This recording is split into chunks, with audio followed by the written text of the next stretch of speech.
صل على سيدنا محمد وعلى سيدنا محمد. اللهم صل على سيدنا محمد وعلى سيدنا محمد. بسم الله الرحمن الرحيم. حسبي الله لا لا إله إلا هو وهو رب العرش العظيم. حسبي الله ولديني، حسبي الله لمن أهمني، حسبي الله لمن حسدني، حسبي الله لمن بغى علي، حسبي الله لمن كادني بسوء، حسبي الله عند الموت، حسبي الله عند المسألة في القبر، حسبي الله عند الميزان، حسبي الله عند الصراط، حسبي الله الذي لا إله إلا هو توكلت وإليه أنيب. Insyaallah. Assalamualaikum warahmatullahi wabarakatuh. Alhamdulillah wassalatu wassalamu ala asyrafil mursalin wa ala alihi washabihi ajma'in. A'udzu billahi minan nar min syarril kuffar min ghadabil jabbar wal izzatu lillahi war rasulin. Allahumma ghnina bi halalin haram wa siwa bismika Allahumma ya daim ya hayyu ya fardu ya wit ya ahad ya samad. Allahumma shalli ala Muhammad wa ala ali Muhammad.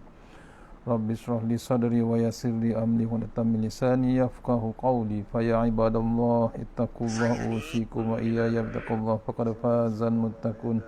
Allahumma ta'alaina hikmataka wa anshur alaina min hazaimika ya arhamar rahimin. Bismillahirrahmanirrahim. Bismillahi masyaallah la yasuqu ya Allah. Bismillahi masyaallah la yasrifu suwa ya Allah. Bismillahi masyaallah wa kana min ni'matin fa min Allah. Bismillahi masyaallah la ya'ti bil hasanati illa Allah. Bismillahi masyaallah la hawla wa la quwwata illa billahil aliyyil azim. Allahumma nas'aluka bi barakati syarifah antuhamal dunya. Amin ya rabbal alamin. Alhamdulillah, jumpa lagi untuk pengisian maghrib kita seterusnya untuk surau Kasawari, Pak Man Kasawari, Balakong, Seri Kembangan, Selangor, insyaAllah. Untuk surau Pak Man Kasawari, insyaAllah. Mohon share-share, kemudian kita mulakan surah Al-Fatihah, insyaAllah. Bismillah. Iya, kena masuk. Wa irmangdubi alaihim waladhdallin. InsyaAllah sama-sama kita share.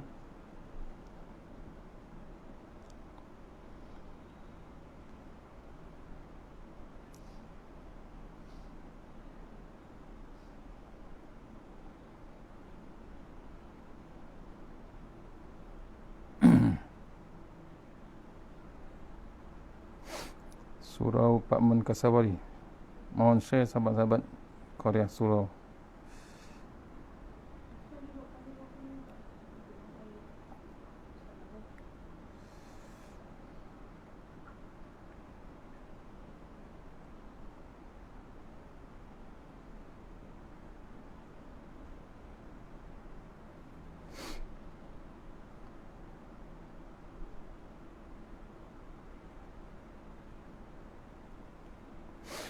InsyaAllah kita masuk dalam muka surat 17. Jom kita baca Tuan Guru punya tafsiran Al-Quran, Tuan Guru Ni Abdul Aziz Nikmat, insyaAllah.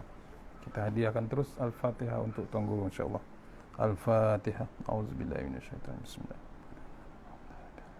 Iya kan jadi. Ghairil maghdubi alaihim.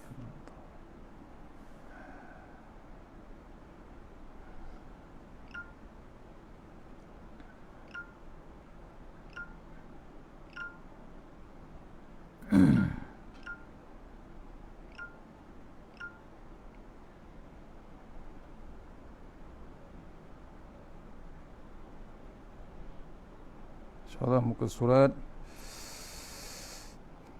17 insyaAllah. Mohon share.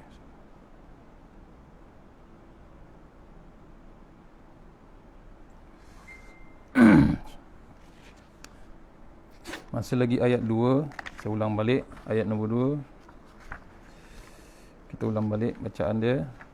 Ayat nombor 2 surah Hud. A'udzubillahi minasyaitonirrajim. Ala ta'budu illallah innani lakum minhu nazirum wa bashir. Yang maksud Al-Quran yang demikian sifatnya diturunkan oleh Allah supaya janganlah kamu menyembah sesuatu pun melainkan Allah, yakni katakanlah wahai Muhammad, sesungguhnya aku diutus oleh Allah kepada kamu sebagai pemberi amaran, yakni kepada orang-orang yang ingkar dan pembawa berita gembira kepada orang-orang yang beriman. Surah Hud, surah nombor 11 ayat nombor 2. Ni ya. Hanya Quran ini disampaikan kepada Rasulullah sallallahu alaihi wasallam, ya, diingatkan balik supaya kita ni perhatikan. Saya ulang balik ayat pertama, ala ta'budullah ta'budu illallah. Maksudnya, wahai semua manusia, kamu jangan berhamba ataupun mengabdikan diri kecuali kepada Allah Subhanahu wa taala. Ayat yang kedua, innani lakum minhu nazirum wa bashir. Aku ini untuk kamu daripada Allah.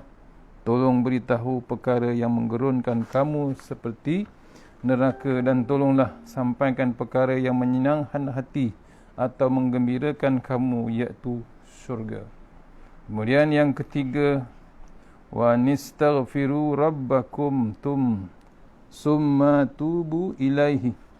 Kamu semua wahai manusia mesti beristighfar kepada Allah, kemudian bertaubat atau mengundurkan balik daripada melakukan maksiat.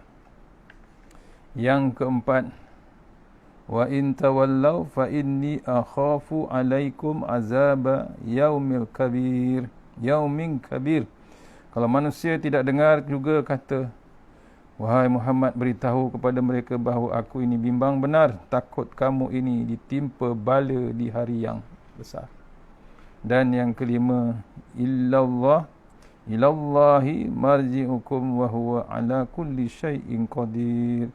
Kepada Allah lah tempat kesudahan kamu belaka. Allah memang berkuasa penuh ke atas segenap perkara. Ini 5 perkara penting yang ada dalam surah Hud untuk semua disampaikan oleh para nabi dan para rasul. Kita terus pada ayat pengertian seterusnya. Ayat yang sama diulang lagi.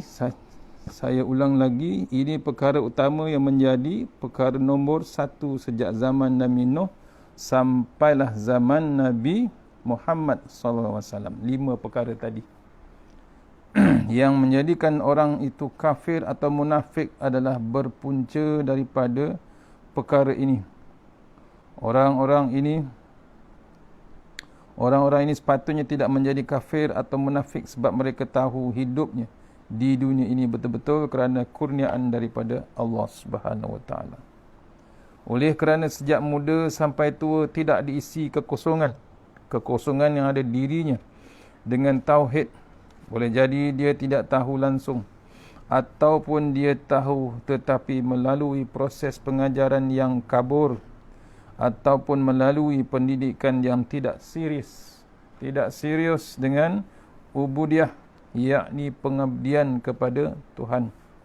Maka bila sudah besar dia menjadi seorang yang kafir ataupun munafik, asal tidak mengenal Allah Subhanahu wa taala. Yang kedua, innani lakum, aku ini untuk kamu, minhu, daripada Allah. Maksud ayat ini, kamu kena tahu bahawa aku adalah seorang nabi, dan di atas muka bumi ini akulah orang yang paling cerdik dan bijak, kerana aku dilantik sendiri oleh Tuhan yang maha bijak lagi maha cerdik. Tuhan maha bijak, apabila dia hendak memilih tok wakil dia akan melantik tok wakil daripada orang yang bijak juga. Tuhan ini pakar, oleh sebab dia itu pakar, dia ini maha pakar, maka dia lantik orang yang jenis yang pakar juga. Ini contoh pasal apa Allah memilih Rasulullah sallallahu alaihi wasallam. Pasal apa? Antara yang tercerdik, yang paling cerdik dalam dunia, yang paling terbaik di kalangan pandangan Allah Subhanahu wa taala. Itulah manusia yang paling hebat di dalam dunia. Sebab tu yang memilihnya pun maha pakar. Bukan spesialis, dia lagi maha spesialis. Dia yang memilih. bukan kita yang pilih. Kita nak pilih wakil rakyat, kita nak pilih YB, kita yang milih. Misalnya kita pula bukan pakar pilih. Itu yang kadang-kadang tersalah pilih. Bukan tersalah pilih, kadang-kadang terpaksa pilih. Pasal apa? Nak menjaga hati yang dipilih, nak menjaga kepentingan yang dipilih, dan juga nak menjaga kepentingan yang memilih. Pasal apa? Kroni dia. Itu yang jadi rosak. Itu di pemilihan dalam kalangan manusia. Kena faham tu. Tapi yang Allah pilih sebagai Rasulullah, Allah yang pilih. Pasal apa? Allah pakar segala-galanya. Itu dipanggil Maha Pakar Pemilih, Maha Pakar Bijak. Itu. Kemudian di atas dunia ini Tuhan melantik aku untuk akhir zaman, kata Nabi Muhammad sallallahu alaihi wasallam. Maksudnya bila dah masuk, dah dekatnya kiamat ialah Nabi yang akhir. Tanda dekatnya kiamat tu, tanda hujungnya dunia ni, hujungnya zaman tu, Nabi dah declare untuk akhir zaman. Nabi Muhammad SAW. Kata Nabi Muhammad SAW, dia adalah lantikan yang untuk akhir zaman, untuk menjadi nazirun wa bashir, iaitu tolong beritahu perkara yang menggerunkan kamu seperti neraka, dan tolong menyampaikan perkara yang menyenangkan hati kamu, iaitu syurga. Apakah tujuannya kita bersembahyang, bernikah atau bercerai? Tujuannya untuk mengelakkan diri daripada neraka dan hendak masuk ke dalam syurga. Tu. Pasal apa? Bernikah tu sembahyang untuk ke syurga, untuk mengelak daripada neraka. Bernikah pun sama juga, bercerai pun sama juga. Dua-dua tujuan dia ke syurga, untuk mengelakkan daripada ke neraka. Begitulah seterusnya kita berjual beli dengan cara yang halal, menyangkul, berniaga, mentadbir negeri, berpolitik dan berparti. Semua sekali kerana kita bimbang tidak dimasukkan ke dalam syurga, sebaliknya dimasukkan ke dalam neraka. Bimbang kita.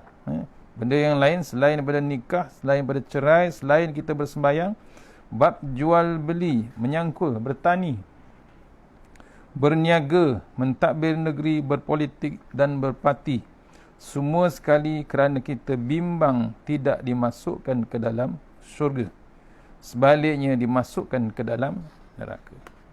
Itu.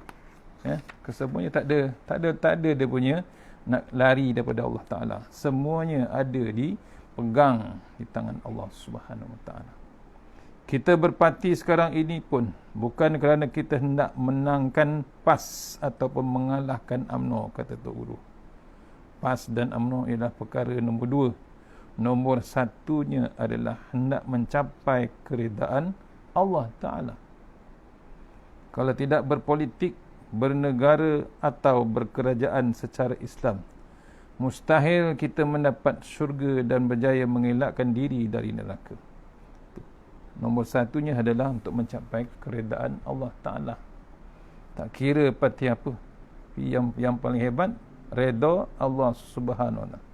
Kalau tidak berpolitik, bernegara ataupun kerajaan secara Islam, mustahil kita mendapat syurga dan berjaya mengelak diri pada neraka.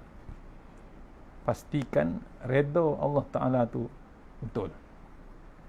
Misalnya 2-3 hari baru ini surat khabar ada menyebut mengenai Menteri Pendidikan Malaysia yang beragama Islam menerima duit judi sebanyak 500,000 daripada seorang tauke judi, menyebabkan naik marah.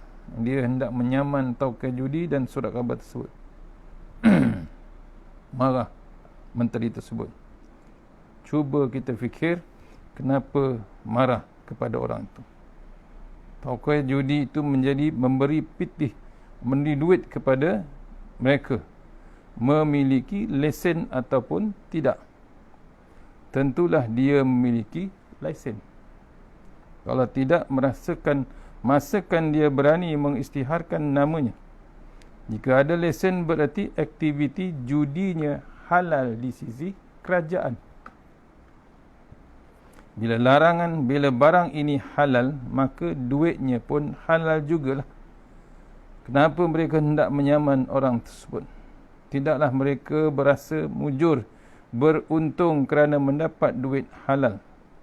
Sepatutnya mereka ucapkan terima kasih kerana beri saya duit 500,000. Itu kena fikirlah. Ini cerita lama. Tapi mereka marah. Kenapa? Apabila judi sudah halal, kenapa mereka berasa kalut? Mereka sendiri pun tidak tahu judi ini haram. Walaupun diberikan lesen, ia tetap haram. Niaga lesen. Judi itu dah realiti dah haram. Kenapa nak bagi lesen? Dia tetap haram biarpun kerajaan sain dan Menteri Kewangan pun membeli logo cap halal. Mereka tahu benda yang haram tetapi mereka berpura-pura ataupun lolok seolah-olah barang ini halal. Mereka sendiri yakin bahawa barang ini halal, sah, pasti mereka tidak akan menyaman dan memarahi orang lain. Artinya hidup mereka jenis suka berpura-pura. Berpura-pura dengan diri mereka dan rakyat. Yang haram dikatakan halal. Akhir sekali, parti mereka adalah parti yang berpura-pura hendak membela Melayu dan Islam. Kedua-duanya mengarut. Kamu kena erti perkara tersebut. Mujur juga cerita ini disiarkan. Bagi orang yang berpolitik, kita kena sambar serta-merta perkara ini. Serupa juga dengan masalah Raja Mekah yang meminta bantuan Amerika untuk menjaga negerinya daripada diserang oleh Iraq. Surat khabar pada masa tersebut menyebut bahawa Amerika bukannya datang ke Saudi untuk duduk sehari dua. Selepas ini kamu hendak buat macam mana kalau Amerika meletakkan tenteranya di Mekah, Madinah dan Khaybar, iaitu negara Yahudi zaman dahulu. Sekarang ini pun sudah ada askar Amerika menduduki Saudi dengan memakai bintang Yahudi. Kamu hendak buat macam mana? Cuba beritahu, hendak lawan Amerika. Inilah penyakit. Menghalalkan benda-benda yang haram. Kerana ayat illa ta'budu illallah. Maksudnya. Dan ayat innani lakum minhu nazirum wa basyirun.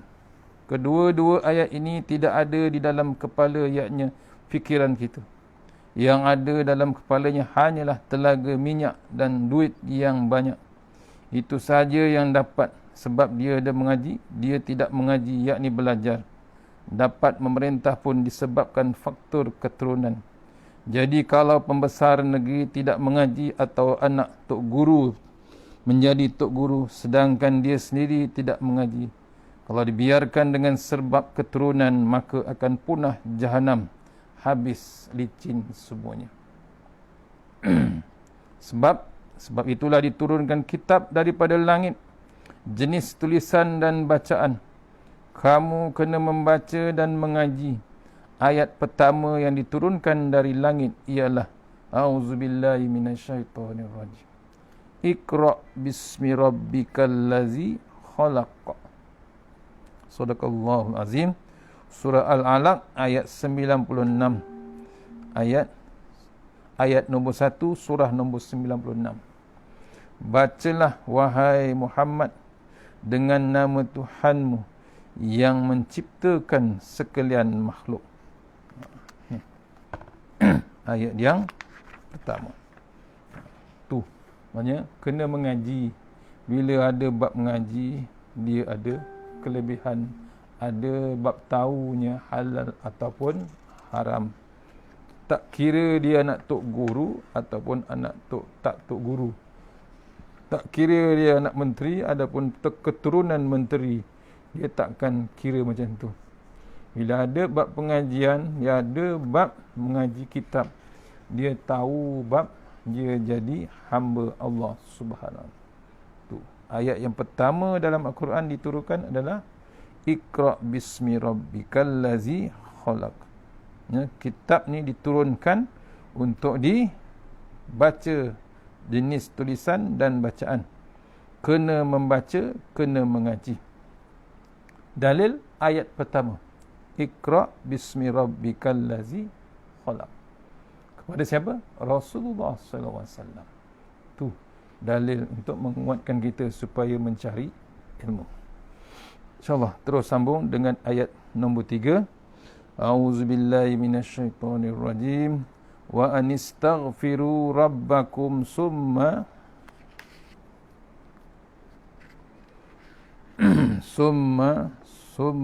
tubu ilaihi yumatti'kum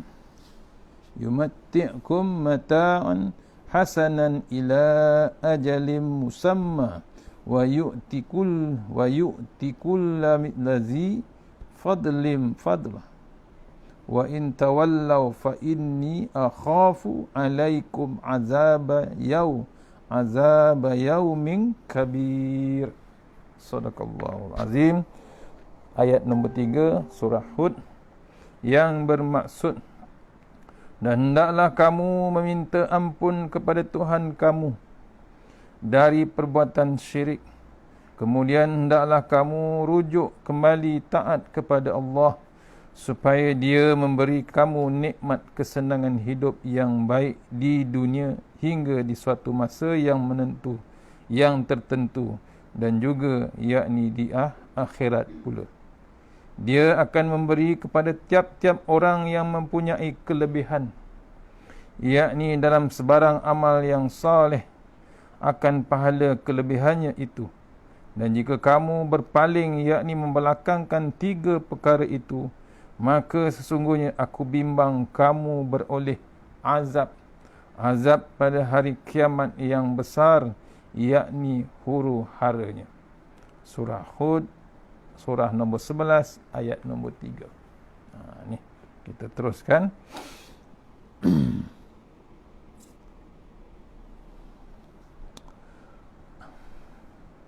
Ayat yang mula, wa anistaghfiru rabbakum summa tubu ilaihi.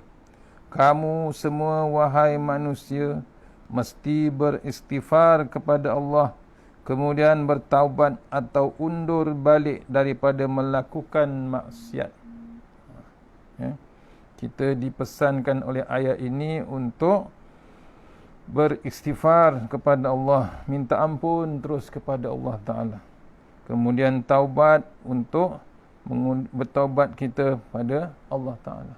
Mohon ampun dan bertaubat, tidak buat lagi, tidak mengulangi lagi, berazam tidak berbuat lagi. Kemudian disuruh lagi undur balik daripada melakukan maksiat. Patah balik, jangan teruskan dengan maksiat yang sekarang. Istighfar maksud, ya, istighfar dan taubat. Istighfar dan taubat walaupun bunyinya 2, tetapi hakikatnya kedua-duanya adalah perkara yang satu. Walaupun bunyinya 1, tetapi hakikatnya adalah 2 perkara yang berbeza. Istighfar maknanya meminta ampun kepada, manakala taubat mengenainya mengundur balik. Apa saja benda yang kita buat asalkan tidak serupa dengan kehendak Allah Ta'ala, maka adalah salah. Itu adalah salah. Pasal apa? Asalkan tidak serupa dengan kehendak Allah Ta'ala, maka itu dipanggil salah. Dalam pengajian Islam ianya dipanggil maksiat. Benda yang melanggar larangan Allah Ta'ala dalam pengajian Islam, dia diletakkan, dipanggil maksiat. Maksiat maknanya derhaka apabila maksiat maknanya derhaka apabila kita buat sesuatu perkara yang tidak serupa dengan apa yang dikhendaki oleh Allah Ta'ala. Bermakna kita telah bersalah dan menderhaka. Tidak ada seorang yang di dalam hidupnya sentiasa kena selari dengan kehendak Allah Ta'ala. Tidak ada. Sebab itulah setiap orang Islam wajib beristighfar. Ni diingatkan kita. Saya ulang balik. Maksiat maknanya derhaka. Bila kita buat sesuatu perkara yang tidak serupa dengan yang dikhendaki oleh Allah Ta'ala, bermakna kita telah bersalah dan menderhaka. Tidak ada orang yang di dalam hidupnya sentiasa kena selari dengan kehendak Allah Ta'ala. Tidak ada. Sebab itu setiap orang Islam wajib beristighfar. Bukan susah sangat. Astaghfirullahalazim. Pendek aja. Yang panjang ada. Astaghfirullahalazim allazi la ilaha illa huwal hayyul qayyum wa atubu ilaihi. Tetap dan sekali-sekala walaupun sedikit, hakikatnya kita tetap terlibat dengan benda yang Tuhan marah. Setidak-tidaknya kesalahan kita ialah duduk saja membiarkan umur kita berlalu tidak diisi dengan sebarang benda yang memberi manfaat kepada kita, baik untuk faedah di dunia ataupun di akhirat. Itu maknanya kita ni bila duduk saja tak ada bergerak apa, menyebabkan satu yang membazirkan umur kita berlalu tidak diisi sebarang satu benda pun yang manfaat kepada kita, baik dari faedah dunia ataupun akhirat.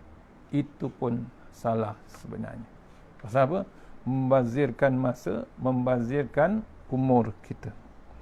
Perbuatan duduk sahaja itu bermakna tidak sembahyang, tidak meratib, tidak membuat sebarang kerja, tidak menolong orang, tidak mengajar dan mengaji pun tidak. Perbuatan ini adalah salah kerana kita telah membazir umur kita. Kena ingat pesan oleh Tuan Guru. Perbuatan duduk saja maknanya tidak sembahyang satu hal, tidak meratib, tidak membuat kerja, tidak menolong orang, tidak mengajar dan mengajar dan mengaji pun tidak. Ini dipanggil perbuatan yang salah kerana kita telah membazirkan umur. Maksudnya masa tu terus berjalan, terus dibazirkan. Kalau buat kerja pun tidak, duduk membuang masa macam tu, habis. Salah, Allah tetap anggap kita salah. Pasal apa? Tak menggunakan sepenuh masa kita. Orang putih kata tak utilize benar-benar masa kita. Sesaat tu berlalu macam tu. Maksudnya umur kita habis. Kena ingat, betul, nombor yang tertulis dekat umur kita tu bertambah. Tapi ingat, peruntukan umur kita itu makin lama makin sedikit. Masa untuk kita hidup makin lama makin sedikit.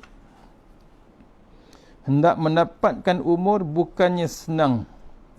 Walaupun sukatan nasi, susu dan vitamin yang kita ambil cukup kesemuanya. Tetapi adakah boleh memberi jaminan bahawa jantung kita akan berdenyut terus-menerus, nafas kita sentiasa keluar masuk? Tidak. Yang mati tidak hanya orang miskin, orang kaya pun mati juga. Sedangkan dia boleh makan dan minum apa saja serta boleh berrekreasi ke mana-mana saja. Bab mati, bab maut, bab habis umur ni dia tidak mengira siapa. Untuk mendapatkan umur kita balik bukannya senang. Ni Allah bagi umur sampai hari ni kita masih hidup. Hanya kena renung kita. Hebat macam mana kita sukat makan nasi, sukat minum susu, sukat kita makan vitamin, ataupun kita ambil cukup semuanya, ya, untuk memanjangkan umur, tapikah itu boleh menjadi jaminan jantung kita terus berdenyut? Belum tahu.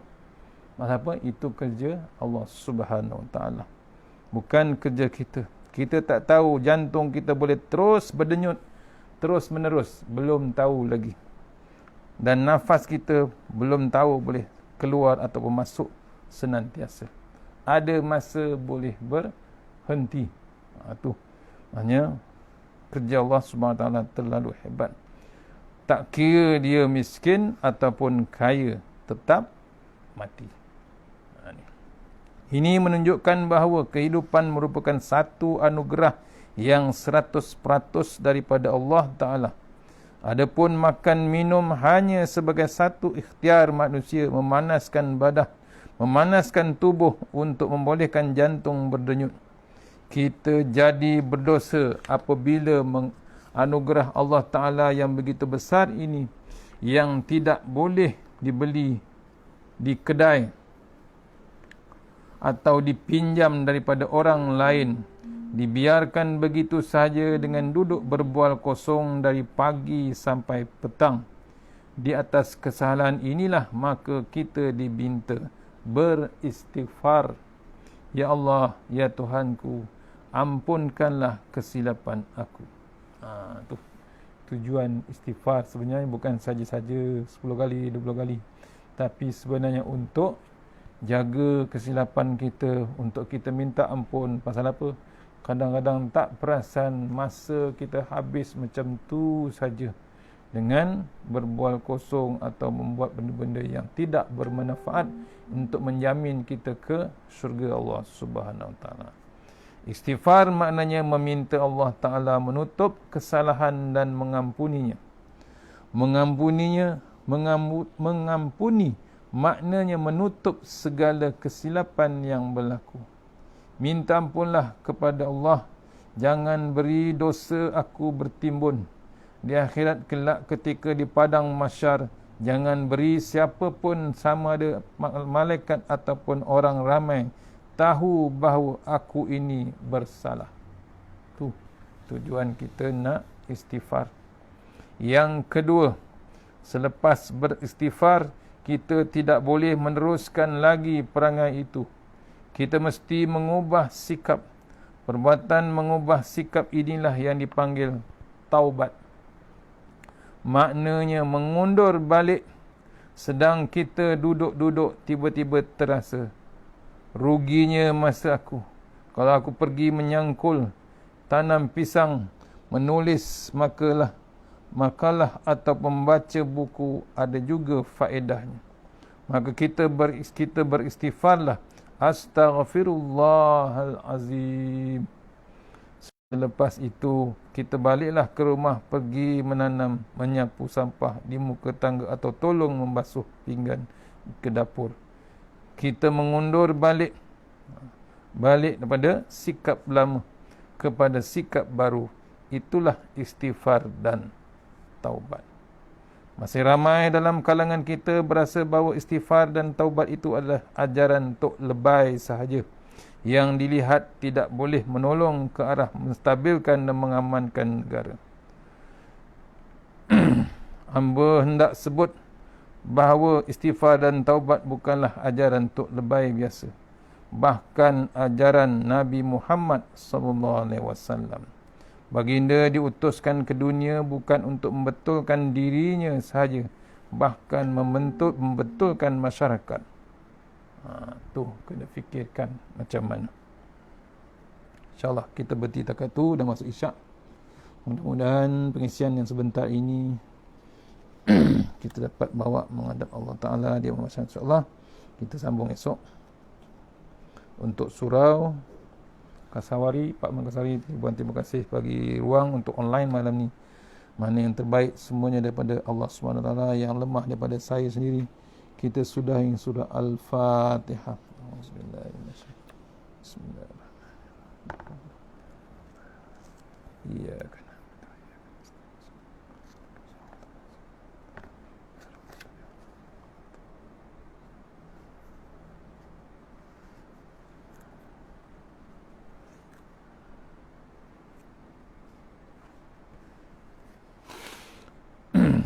A'udzubillahi minasyaitonir bismillahirrahmanirrahim. Allahumma tawwil a'marana wa sahi ajsadana wa nawwir qulub wa sabbit imanana wa ahsin a'malana wa si arzaqana wa ilal khairi qaribna wa nisyari amrina wa qdiha wa dina fid din wa dunya wal akhir. Ya Allah, panjangkan umur kami, sehatkan badan kami. Terangkan hati kami, tetapkan iman kami.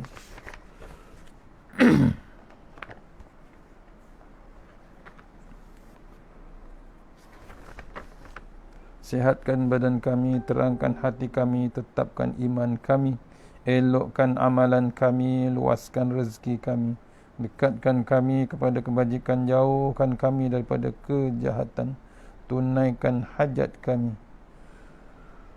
Allahumma anta rabbi la ilaha illa anta khalaqtani wa la hadika wa hadika mastata'tu a'udzubika min syarri ma sana'tu wa buluka bi ni'matika alayya wa abu bi zambi faghfirli fa innahu dzunuba illa anta tasanna bi jabar wa tasanna al malakut allazi la yamut isrif anna al bala wal waba innaka ala kulli syai'in qadir. Bismillahirrahmanirrahim. Bismillahirrahmanirrahim. Asma. Bismillahirlazi la yadurru ma asmi azab. Bismillahil kafi. Bismillahil muafi. Bismillahirlazi la yadurru ma asmi syai'un fil awla bis samai was sami'un. Bismillahi ala ahli wa mali. Bismillah ala kulli syai'in atani rabbi. Allahu akbar. Allahu akbar. Allahu akbar. Allahu rabbi la usyriku bihi syai'an azzajarka wa jalla tanarika wa taqaddasat asma'uka wa la ilaha ghairuka.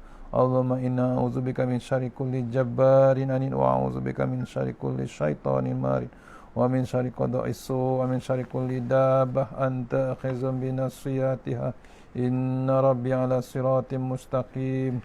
A'udzubillahi minan nar min syarri kuffar min ghadabil jabbar wal izzatu lillahi war rasulinin. Allahumma ghnina bi halalin harami wal miswa bismika Allahumma ya daim ya hayyu ya fardu ya wit Ya Ahad Ya Samad. Allahumma salli ala Muhammad wa ala ali Muhammad.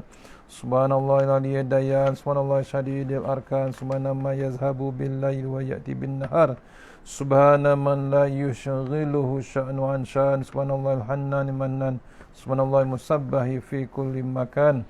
Bismillahirrahmanirrahim. Bismillah ma sya'allah la yasuqu ya Allah. Bismillah ma sya'allah la yasrifu suwa ya Allah. Bismillah masyaallah man kana min ni'mati fa min Allah. Bismillah masyaallah la ya'ti bil hasanati illa Allah. Bismillah masyaallah la hawla wa la quwwata illa billahil aliyyil azim. Tahassanna bil jabar wa tasanna bil malakut allazi la yamut. Isifanna bala wal waba innaka ala kulli syai'in qadir. Rabbana atina fid dunya hasanah wa fil akhirati wa qina azaban nar. Wa sallallahu wasallam walhamdulillahi rabbil alamin. Assalamualaikum warahmatullahi wabarakatuh. InsyaAllah jumpa esok. Terima kasih. Assalamualaikum warahmatullahi wabarakatuh.